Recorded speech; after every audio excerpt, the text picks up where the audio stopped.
Hello friends मु सागर आपको स्वागत करुच्ची एसटी नॉलेज चैनल को। तो प्लीज आम चैनल को टिके लाइक करूँ, सब्सक्राइब करूँ और शेयर भी कर दिंतु। कहुए कौन काम महिला को चैलेंज करागले किसी भी करिपारती, एपरी असंभव काम को मध्य संभव करने दिगरे उद्यम जारी रखती। अमेरिकार जड़े 9 मासर गर्भवती महिला एपरी किसी कारनामा कर देखाई।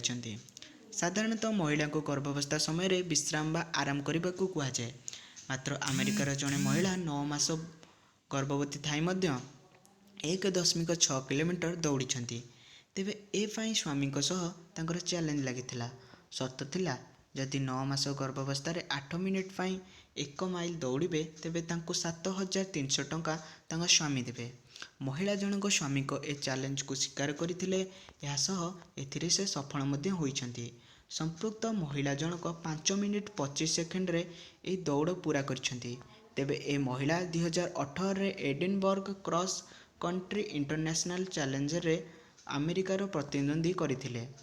रनर्स वर्ल्ड अनुसार साधारण महिला ए दौड़ 10 मिनिट 40 सेकेंड पूरा करती। जदि आपको आम वीडियो भल लगी ताले गोटे लाइक करूँ, आम चैनल को सब्सक्राइब करूँ।